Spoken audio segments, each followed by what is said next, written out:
Assalamualaikum warahmatullahi wabarakatuh. Dulur Tani bertemu lagi dengan channel Bibit Unggul Tani.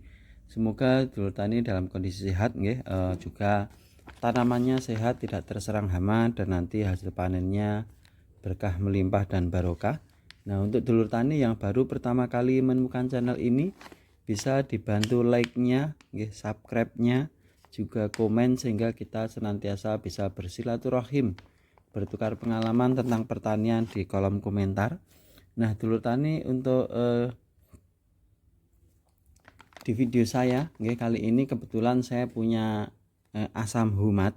Nah, ini saya akan sedikit membahas tentang asam humat.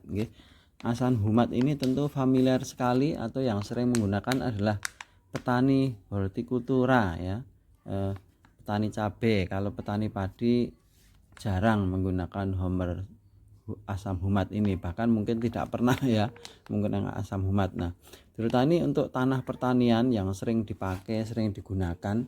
Nah, ini tentu akan lama-lama tidak subur nggih. Lama-lama tidak subur, kandungan nutrisinya pun juga berkurang, sehingga nanti berpengaruh pada hasil panen. Hasil panen juga akan berkurang karena tanah tidak mampu ya menyediakan nutrisi bagi tanaman nggih. Nah, karena itu sering sekali untuk petani cabai menggunakan asam humat ini untuk mengembalikan kondisi fisik ya, kondisi fisik tanah ataupun kondisi kimia dan biologi tanah ya, terutama pada lahan-lahan yang sering dipakai dengan intensif ya, seperti itu. Nah, untuk asam humat ini juga bisa mengurangi residu pupuk kimia ya. Mengurangi residu pupuk kimia, juga mengurangi residu pestisida dalam tanah. Ini kalau diaplikasikan untuk tanah. Nah, di depan saya ini ada Power Soil, ini pupuk organik asam humat dari PT Mitra Merdeka Tani ya. Ini kebetulan saya ada yang kemasan 1 kilo, juga ada kemasan yang setengah kilo. Untuk kandungannya ya, mungkin banyak sekali asam humat dari produk PT lain, tapi kebetulan saya hanya ada yang Power Soil, jadi saya tunjukkan yang ini saja nggih. Untuk kandungannya ini ada asam humat, nitrogen, fosfor, kalium nggih, trace elemen, juga pH, ukuran partikel. Jadi kandungannya komplit di belakangnya sini. Nah, untuk nomor pendaftaran, jadi ini resmi, maksudnya asli, terdaftar gitu loh, terjamin keasliannya. Nah, untuk pengaplikasiannya ini asam humat bisa diaplikasikan di lahan, bisa untuk pupuk dasar nggih, pupuk dasar. Nah, pupuk dasar ini cara penggunaannya bisa kita taburkan langsung ke lahan nggih, ke lahan. Jadi cuma kalau kita taburkan langsung ke lahan tentu akan menambah biaya dan boros.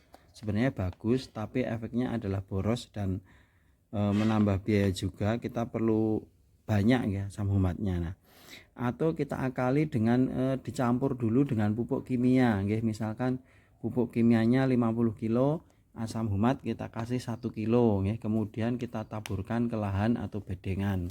Atau di situ asam humatnya 2 kilo, pupuk kimianya yang 25 kilo. Nah, tentu lebih bagus kalau asam humatnya lebih banyak nggih.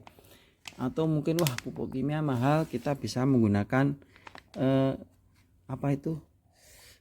dolomit. Jadi kita campur dengan dolomit, terus kita tebarkan di bedengan atau lahan sebelum kita tutup dengan mulsa atau kita tutup dengan tanah, kemudian baru mulsa. Nah, seperti itu. Nah, kalau untuk hemat lagi, untuk pupuk dasar kita juga bisa dengan penyemprotan. Jadi begitu lahan atau bedengan sudah kita sebar dengan dolomit atau pupuk kandang, nah ini kita spray dengan cairan yang dicampur dengan asam humat.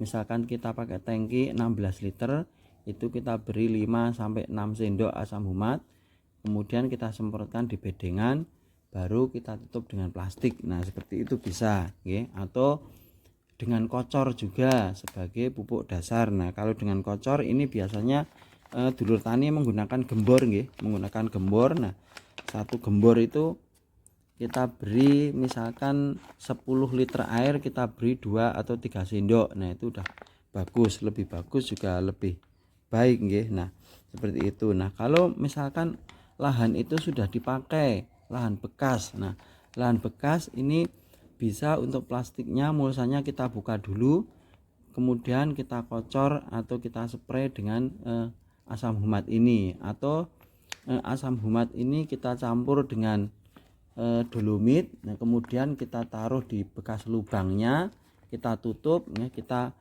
biarkan dulu sementara seminggu atau 2 minggu baru kita tanami nggih. Fungsinya kita biarkan agar asam humat ini bekerja nggih, memperbaiki kondisi tanah baru kita tanami. Nah, dulur tani, untuk ini jika asam humat ini kita gunakan untuk pupuk dasar. Nah, kemudian kalau aplikasi asam humat ini kita gunakan spray untuk tanaman saat sudah tumbuh baik vegetatif atau generatif. Nah, ini di belakangnya sini ada aturan pakainya. Yang paling atas ini adalah aplikasi pada tanah jika untuk menjelang penanaman benih ini ada aturannya juga, 2 gram per liter dosis cara aplikasi. Nah, kalau untuk yang sudah ditanam, untuk yang daun, nah ini disemprotkan secara merata pada daun. Nah, ini dosisnya 2 gram per liter air. Nah, 2 gram per liter air. Nah, ini paling tidak ini 2 kali dalam sebulan kita lakukan penyepraian tanaman kita dengan asam humat. Nah, ini jika kita gunakan untuk aplikasi pada tanaman yang sudah tumbuh baik itu vegetatif atau generatif. Nah, seperti itu. Kalau kita aplikasikan dengan spray sepertinya lebih hemat lebih hemat. Nah, dulur tani mungkin ada yang pernah menggunakan asam humat dari Power Soil khususnya, atau asam humat dari PT yang lain atau dengan nama yang lain ya. Sama saja, yang jelas fungsinya adalah untuk mengembalikan unsur-unsur hara pada tanaman pada tanah, sehingga tanaman kita tidak kekurangan nutrisi selama pertumbuhan. Nah, dulur tani, seperti itu penggunaan aplikasi asam humat baik untuk pupuk dasar ataupun kita aplikasikan pada tanaman kita. Kalau untuk manfaatnya jika diaplikasikan pada tanaman, ya di belakangnya sini juga ada nanti dulur tani bisa baca manfaatnya jika diaplikasikan di tanah, jika aplikasikan di daun. Sementara ini adalah dosisnya, dosis penggunaannya. Nah, silahkan nanti disimak dulu sebelum menggunakan mengaplikasikan Power Soil pada tanah kita, pada lahan ataupun pada tanaman. Dulur tani yang baru menemukan channel ini bisa dibantu like, subscribe serta komennya dan seperti itu sedikit ulasan saya tentang asam humat. Terima kasih. Wassalamualaikum warahmatullahi wabarakatuh.